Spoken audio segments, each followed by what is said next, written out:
ان کی عمر اتنی ہی رہی. تو یہ ایک آپ سمجھ لیں چند ڈومیننٹ جو بنی اسرائیل کے اندر پرسنالٹیز ہیں ان میں سے ایک ہے اور یہ پیغمبر ہے. نیکسٹ. جی نیکسٹ کوشچن علی بھائی ایک کشمیری بھائی ہیں انڈین آکوپائڈ سے, وہ کہہ رہے ہیں کہ جو کشمیر کی آزادی کی تحریک چلی ہوئی ہے اس کے بارے میں آپ ہمیں کیا سجیشن دینا چاہیں گے؟ کوئی اب کیا رہے گی میرے بھائی تحریک, وہ اب تو آلموسٹ ٹھاپی ہو چکی ہے. باقی میرا تو ہمیشہ سے موقف یہ ہے کہ ہمیں پولیٹیکل سٹرگل کرنی چاہیے. میں آرمڈ کنفلکٹ کے خلاف ہوں جی, اس کا نقصان زیادہ ہوتا ہے. اب میں کیمرے کے اوپر وہ باتیں نہیں کرنا چاہتا کہ جس کی وجہ سے پھر پاکستانیوں کے دل دکھیں یا ہمارے سیکورٹی کے اداروں کے دل دکھ جائیں, جو کہ بڑی ایک تلخ حقیقتیں ہیں کشمیر کے جہاد سے جڑی ہوئی. ابھی میں آپ کو مشورہ دوں گا کہ آپ پولیٹیکل سٹرگل کریں اور گیون سرکمسٹانسز کے اندر. دوسرا انہوں نے کہا کہ میں نے کشمیر کے اوپر جتنا میں کشمیریوں کے بارے میں بات کرتا ہوں ویڈیوز ہے ہی میری ہیں, اور تو کوئی بولتا ہی نہیں ہے, باقی تو صرف دعائیں کرواتے ہیں. سید علی گیلانی رحمہ اللہ جب فوت ہوئے تھے تو اس پہ میری ڈیٹیل ویڈیو آئی تھی, اس سے پہلے بھی میری کشمیر کے اوپر ڈیٹیل ویڈیوز آتی ہیں. اور آپ لوگ وہاں پہ رہتے ہوئے میرے بھائی کیا کر سکتے ہیں؟ کرنا اگر کسی نے تھا تو وہ ہمارا ملک تھا, ہمارے بڑے تھے, اگر کچھ کر سکتے ہوتے. آپ تو پولیٹیکل سٹرگل کریں, اپنی کوشش کریں کہ جو ایریا آپ کے پاس ہے یو این او کی قراردادوں کے مطابق آپ کم از کم پولیٹیکل سٹرگل کے ذریعے اس چیز کو انشور کریں کہ وہاں پر آ کر غیر مسلم آباد نہ ہو, جو کہ آپ کو پتہ یہ ریٹن میں ایگریمنٹ ہوا ہے جو یہ مودی آ کے سارا بیڑا غرق کیا. اسی کے اوپر ایمفسائز کریں. انشاءاللہ تعالی پولیٹیکل سٹرگل کے بھی فائدے ہوتے ہیں, لیکن اگر آپ اس طرح کے معاملات میں پڑ گئے کہ چند ایک لوگوں کی جذباتی حرکتوں کی وجہ سے باقی لوگوں کو اس کا خمیازہ بھگتنا پڑے, تو میرے بھائی میں تو اس چیز کو سپورٹ نہیں کر سکتا. باقی کشمیر خود اتنا سٹرانگ ہے کہ وہاں پہ اللہ تعالیٰ نے اتنا کچھ دیا ہے کہ یہ دو ملک کشمیر کی دولت کے اوپر پل رہے ہیں, پاکستان اور انڈیا, کیونکہ سارے دریا کشمیر سے نکلتے ہیں. تو ہماری دعائیں آپ لوگوں کے ساتھ ہیں.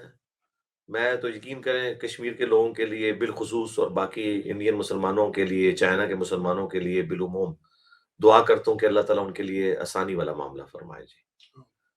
آمین. نیکسٹ. علی بھائی لاسٹ میں ایک بھائی آئے تھے, وہ جنگ جمل اور صفین کے بارے میں کچھ کہہ رہے تھے کہ کون ٹھیک تھا. ان کا سوال مجھے سمجھ نہیں آیا, کافی لمبا سوال کیا انہوں نے, کہ سوال شاید وہ جب پوچھنا لمبا چاہ رہے تھے کہ سوال لمبا ہونا تو آپ خود ہی سمجھ جائیں کہ وہ کوئی ڈاکٹرن پوچھنا چاہ رہے ہیں.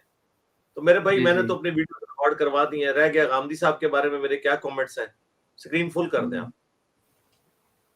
غامدی صاحب کا جو موقف ہے میرے بھائی وہ سطحی باتیں ہیں ان کی, اور ان کا یہ کہنا کہ امرہم شورا بینہم کے تحت خلفائے راشدین نے کوئی سسٹم قائم نہیں کیا تھا.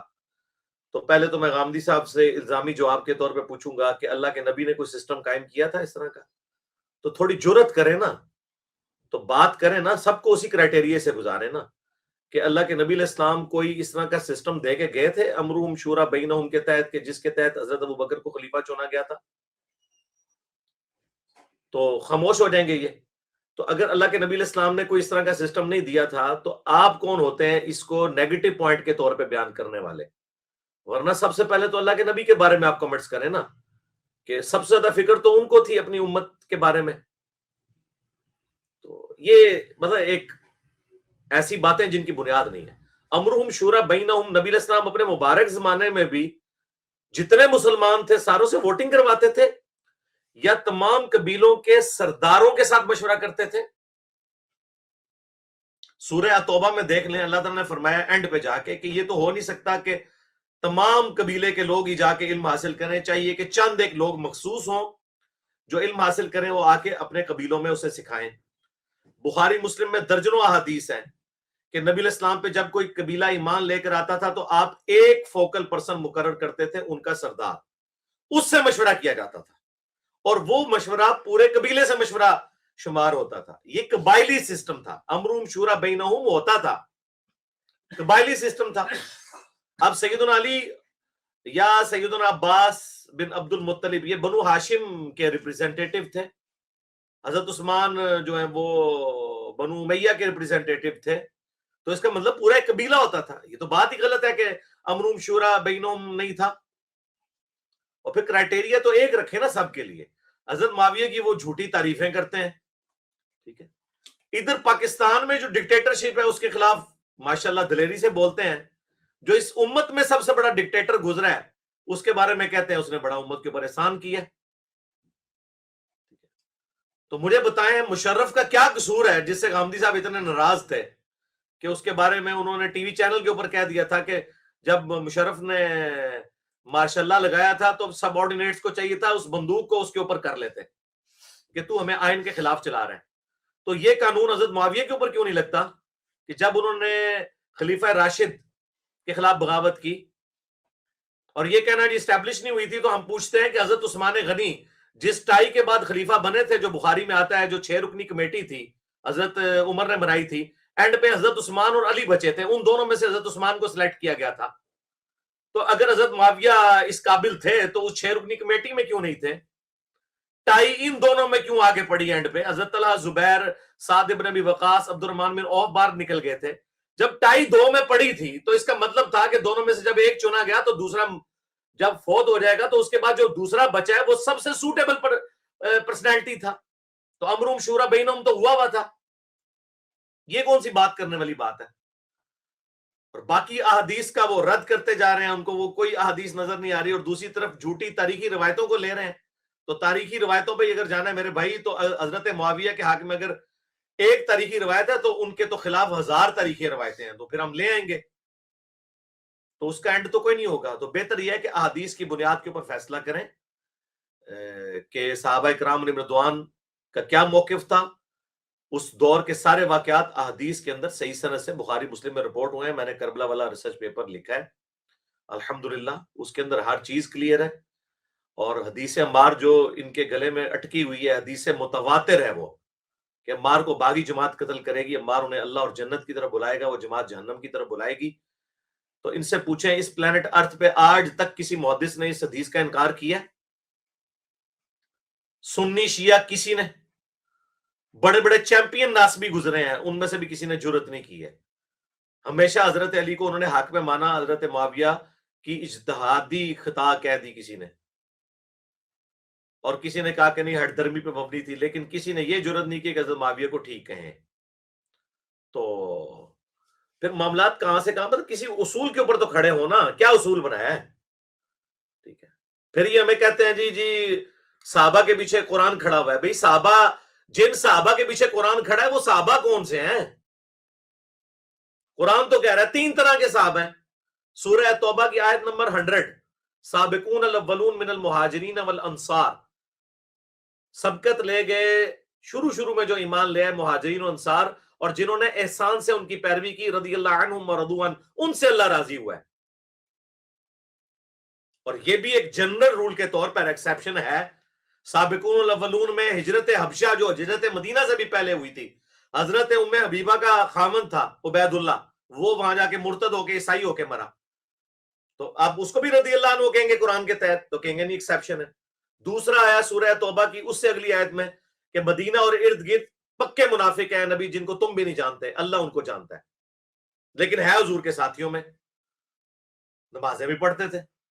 تیسرا آیت نمبر 102 میں آیا کہ پھر باقی جو بچ گئے وہ ملے جلے اعمال کرنے والے ہیں, اللہ تعالیٰ ان کو مستقبل میں دیکھے گا.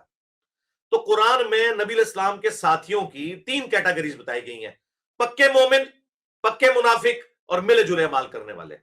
آپ مجھے بتائیں کہ صحابہ کرام کون سے صحابہ کس کیٹیگری میں فال کرتے ہیں, یہ ہمیں کہاں سے پتا چلے گا؟ بخاری مسلم سے پتا چلے گا. تو جدھر جدھر جو فٹ ہے وہ سب کو پتا ہے. تو اس طریقے سے کسی کی غلطیوں پہ پردہ ڈالنے سے کچھ نہیں ہونا.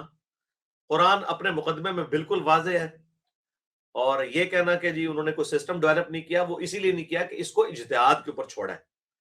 ماشاءاللہ مشورے سے ہی چیزیں ہوتی تھیں, اللہ کا شکر ہے. پھر نئی پاک چوڑی ہے جی حضرت علی نے حدیث مار کیوں نہیں پیش کی. میرے بھائی کس کو پیش کریں؟ اس کو جسے خود حدیث پتہ ہے.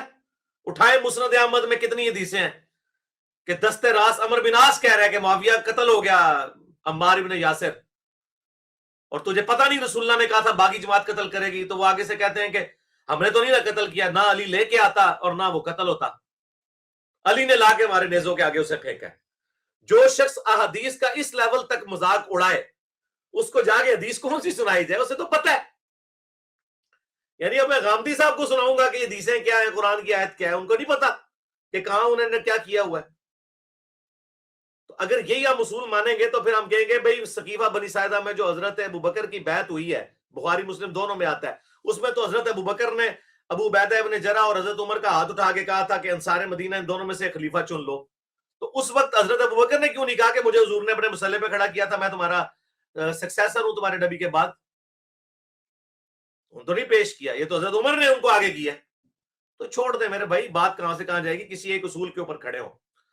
میرا خیال ہے غامدی صاحب نے جتنی عزت کمائی تھی نا اپنی علمی گفتگو سے, مجھے ان کے بہت قریبی لوگ جو 20-25 سال سے ان کے ساتھ اٹیچ ہیں, انہوں نے مجھے کہا کہ غامدی صاحب اتنے کمزور گراؤنڈ کے اوپر نظر آئے ہیں اپنے ان یعنی جو انہوں نے فلسفی گھڑی ہے اس کے اوپر, کہ اس سے پہلے کبھی اتنے کمزور نظر نہیں آئے تھے, نہ کوئی آیت نہ کوئی حدیث, اپنی مرضی کی چیزیں. بھئی کسی گراؤنڈ پہ تو کھڑے ہو نا, ایک اصول طے کریں تو پھر ہم دیکھیں کہ احمد معاویہ کا سٹیٹس ان کو بتاتے ہیں. آج ایک قرآن پہ آئے تو بتائیں کہ ان کے اعمال قرآن والے تھے, ان کے اعمال ظاہر ہے حدیثوں میں رپورٹ ہوئے ہیں, تاریخ کو تو چلے جھٹلا دیں گے. جو بخاری مسلم میں ان کے اعمال آئے ہیں کہ وہ اپنے دور خلافت میں کیا, دور ملوکیت میں کیا کچھ کرتے رہے ہیں, اور یہ سنیوں کی کتابیں ہیں, تو بتائیں یہ سابقون الاولون والے اعمال ہیں؟ پھر ہم حضرت علی کا بھی کریکٹر بتائیں گے. تو کسی گراؤنڈ پہ تو کھڑے ہو نا, قرآن پہ آنے تو آ جائیں. قرآن میں تو ویسے ہی پتہ صاف ہے, سابقون الاولون یہ ہے ہی نہیں ہے, ملے جلے اعمال کرنے والے ہیں. ٹھیک ہے, ہم رافضیوں کی طرح یہ نہیں کہتے کہ منافق ہیں, ہم تیسری کیٹیگری میں ڈالتے ہیں.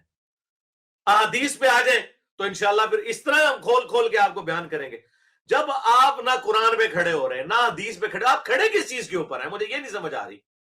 کس بنیاد کے اوپر آپ یہ دعویٰ کر رہے ہیں؟